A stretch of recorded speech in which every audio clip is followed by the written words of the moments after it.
So now that you have your logic model in place, it's time to start thinking about evaluation. Now, I know most programs' instinct is to immediately look at outcomes.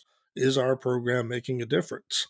After all, that's the whole point of your work, and it makes sense that you'd want to start right away on finding out. But this section is going to talk about a step that I really encourage you all to take: a process evaluation.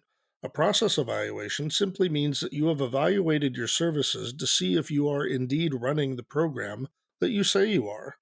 Now, in your logic model, you identified all kinds of activities that you say you do and many outputs that should happen as a result. But are you doing those activities well?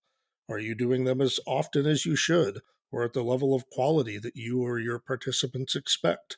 If not, you might find that some of those outputs came up a bit short. And if those are not quite in place, that means your outcomes are also in jeopardy. Running a mentoring program can be complicated. There are always wrinkles to be ironed out, especially early in a program's life cycle. Perhaps there was a change mid year, a partner doesn't supply as many mentors as you think, or a key staff member leaves. How might these things change the way your program is being run? One of the mistakes I often see is when a program starts evaluating their outcomes or the changes they were hoping to see in the youth they serve before they have verified that the program is running as it's supposed to. In my experience, almost every mentoring program whose outcomes for kids don't materialize in their evaluation can trace that disappointment back to several flaws in the implementation of their program or in their program design. So, finding out if you're running the program you say you do on paper in real life is absolutely critical and can tell you if it's time to look at those outcomes or if there are things that need to be shored up first. This section will teach you how to plan for a process evaluation. This really is grounded in simply asking some questions about your program. What do you want to know about how your program is functioning and how your programs and stakeholders experience it? That may seem daunting, but I bet you already have some questions you've always wondered about in terms of how your work gets done. Now is the time to answer them.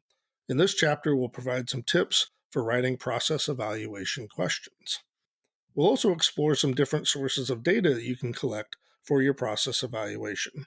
The good news is that a lot of what you might need to collect to answer those questions are things you're already tracking, things like recruitment statistics, match meeting records, case notes from match supervisors, feedback from parents, that kind of thing. A process evaluation can help you make use of those things in a systematic way. I know of no better way of improving a mentoring program than by doing process evaluation.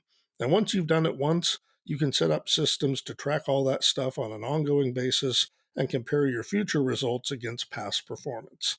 So I encourage you to lean into the content of this section because everything else about your program's success and convincing funders that you run a tight ship is predicated on process evaluation activities.